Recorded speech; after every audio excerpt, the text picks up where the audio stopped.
Obviamente la respuesta es posible, es necesario. Creo que, bueno, la pandemia nos desafía a todos para tener criterios de flexibilidad, de repensar constantemente cuál es el destino. Creo que nos desafía a todos, a los profesionales que intervenimos asesorando a las empresas, a los protagonistas de esas mismas empresas que están dentro de la organización, a los recursos humanos que asisten a esa empresa como empleados.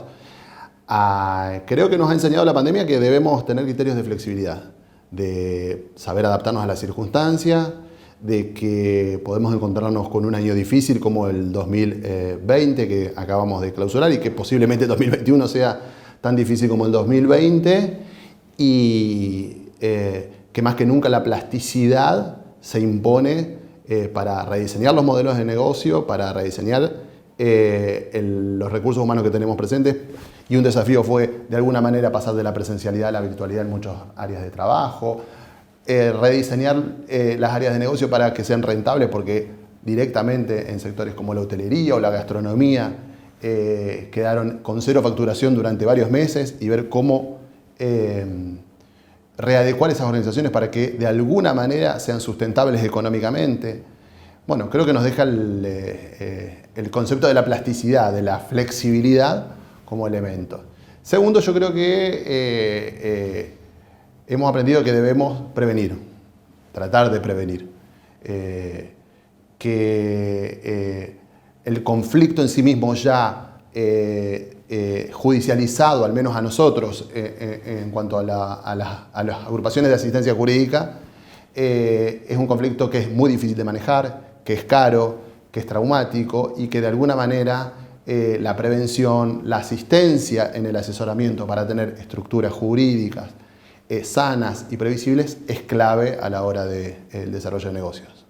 Por supuesto que todos los protagonistas de los fenómenos productivos, desde quienes asesoramos a los sectores productivos, como los protagonistas del fenómeno productivo, estamos bregando por modificaciones de las normativas que nos permitan esta plasticidad, porque obviamente que las reglas de juego nos tienen que permitir, de alguna manera, comprender los fenómenos. Acá ha pasado algo particular, porque muchas de estas normas que son de 20 o 30 años de antigüedad, tenían instrumentos de plasticidad que fueron obturados por el Poder Ejecutivo a través de normativa de emergencia. Le hace provisión de los despidos, eliminación de la posibilidad de reducciones salariales. Es decir, esas normas de alguna manera contemplaban lo extraordinario y fueron directamente obturadas por decretos de necesidad de urgencia del Ejecutivo que no permitieron que de alguna manera esas herramientas pudieran ser puestas en juego. Entonces, yo creo que hay que reflotar las ideas que de alguna manera anteriormente traíamos en la legislación para que nos puedan servir para contemplar este momento extraordinario y que fueron obturadas expresamente por el Poder Ejecutivo con normativas de decretos de necesidad de urgencia que eliminaron la posibilidad de aplicar esas normativas excepcionales, sea reducciones de indemnización para casos de emergencia, reducciones salariales para casos de emergencia. Esas normativas venían en la normativa laboral y, reitero, fueron obturadas por el Ejecutivo a través de la normativa de decreto de necesidad de urgencia que no permitieron readecuar. Sin lugar a dudas, la flexibilización laboral es una de las cuestiones que más se está dando. Lo que pasa es que las reglamentaciones que se ponen llevan a encorsetar todo esto. Y uno de estos elementos es la ley de teletrabajo, uno de los ejemplos de lo que se debería hacer, pero también de los malos ejemplos, cómo no se va a poder hacer cuando se termine la pandemia.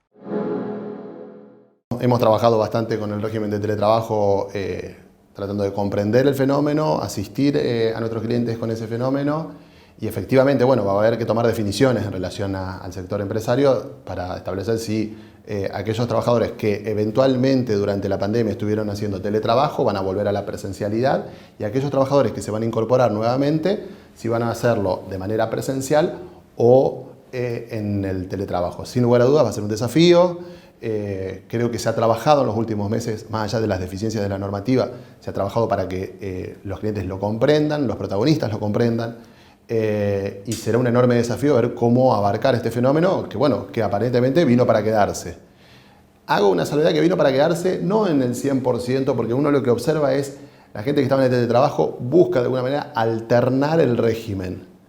No hemos visto teletrabajadores al 100%, sino que hemos visto que hay un deseo de estos teletrabajadores de volver, aunque sea alternadamente, al lugar físico y de la patronal también, de buscar que esos teletrabajadores vuelvan al lugar físico, aunque sea 1 o 2 días a la semana. Estamos aprendiendo en este fenómeno, tanto desde lo normativo, desde el manejo de recursos humanos también, para ver cómo afrontar la tarea cotidiana en esta mecánica de teletrabajo o mixada entre teletrabajo y personal, ¿no? Y hoy, con la cantidad de nuevas formas jurídicas que tienen quienes quieren comenzar un emprendimiento o pasar de ese paso del monotributo a generar una empresa, ojalá hubiera muchísimos en estos momentos, es importante entender cuáles son los objetivos y de qué manera se quiere trabajar para poder entender de esta manera y empezar de la forma más sana cualquier trabajo que se quiere llevar adelante. Bueno, creo que es fundamental hacer un análisis muy pormenorizado sobre las distintas estructuras jurídicas que nos brinda el ordenamiento para ver cuál se acomoda de alguna manera al tipo de emprendimiento que nosotros tenemos. Hay una multiplicidad de figuras jurídicas que nosotros podemos adoptar en el menú de opciones y creo que es fundamental, a los fines de tener un crecimiento sano, previsible, ver cuál es la que se adecúa a el tipo de emprendimiento que voy a desarrollar. Creo que lo que apunta el asesoramiento, digo, sobre la estructura jurídica que voy a adoptar es tener realmente un crecimiento sano, sostenible. Nadie desconoce que estamos en Argentina, que los vaivenes económicos están presentes, pero en la medida de lo posible minimizar los riesgos y tener un crecimiento sustentable. Creo que nos falta a todos nosotros, los protagonistas en el ámbito del servicio jurídico, la docencia de brindarles las herramientas a los clientes sobre distintas estructuras jurídicas que les permiten minimizar los riesgos o solamente afrontar el riesgo del aporte del capital al emprendimiento que están desarrollando. Creo que es una cuenta pendiente para los protagonistas del fenómeno poder bajar el ordenamiento a la actividad cotidiana. Muchas veces vemos que la gente emprende la actividad por su ímpetu natural y luego razona de cuál es la figura adecuada para su actividad. Y un poco lo que intentamos es, bueno, que se sienten antes de emprender su actividad, a ver, antes de desarrollarse, cuál es la estructura jurídica adecuada para lo que van a realizar y no en el medio del cruce del río, ¿no? Cambia el eje, un poco intentamos la prevención antes de ser abogados bomberos de alguna manera, de ir al incendio, sino tratar de prevenir y tener desarrollos sustentables y por eso hablamos de minimizar los riesgos. No hablamos de eliminarlos, pero sí de minimizarlos. Todos sabemos que el conflicto desatado y judicializado nos indica que el manejo de esa contingencia es mucho más imprevisible y por eso tratamos de evitarla a través de mecanismos como si lo tenemos como herramientas la mediación o el arbitraje eventualmente y el asesoramiento para no llegar al conflicto. Crecimientos de organizaciones económicas sustentables. Creo que un poco la clave está por ahí, minimizando riesgos. Y ese paso de crecimiento que es inevitable incluso en los momentos de crisis, porque quien no trata de crecer se estanca y estancarse, sobre todo en la República Argentina, es prácticamente caerse. Entonces, ese momento que muchos lo conocen como el salto del dueño es fundamental y tal vez lo más difícil es tomar la decisión porque lo más fácil puede ser encontrar las formas jurídicas para llevarlo adelante. Bueno, en ese sentido es muy valioso lo que vos mencionás. En ese sentido, jurídicamente no es tan difícil conformar una sociedad. La gente cree que es caro, que es difícil, que es burocrático. Por cierto, hay algunos trámites que realizar, pero es sencillo. Creo que lo más difícil es tomar la decisión. Tomar la decisión de agruparte, tomar la decisión de conducir desde otra posición que no sea exclusivamente la de la presidencia o eventualmente el poder compartir la tenencia accionaria con otros protagonistas de este fenómeno económico que uno va llevando adelante. Bueno, son decisiones que quizás son más difíciles de tomar desde lo personal que desde lo jurídico. Pues de lo jurídico, materializarlas muchas veces es más sencillo de lo que la gente cree.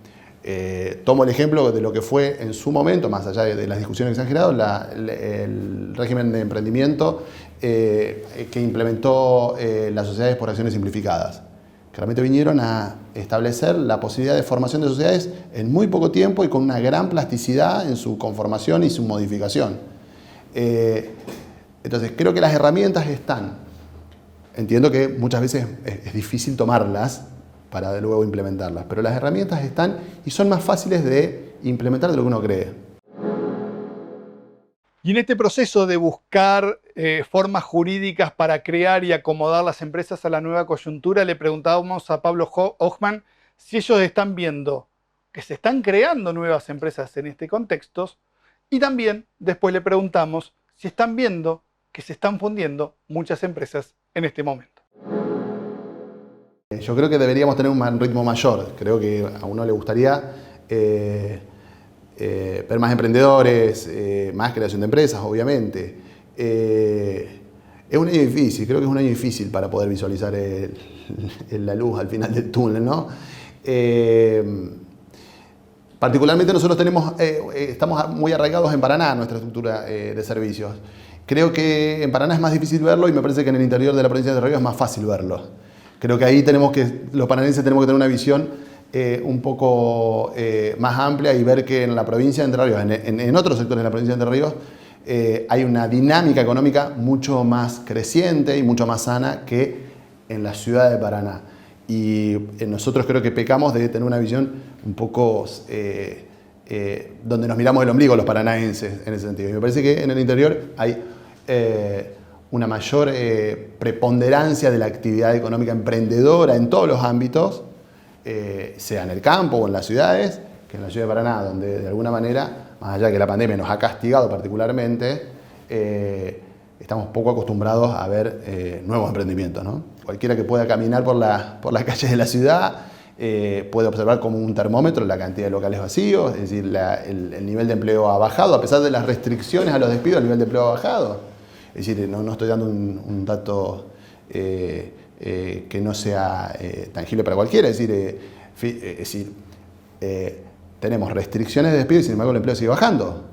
Es decir, y el otro termómetro de superficies ociosas. Es decir, hoy debemos tener no solamente locales, sino superficies productivas como galpones. Es decir,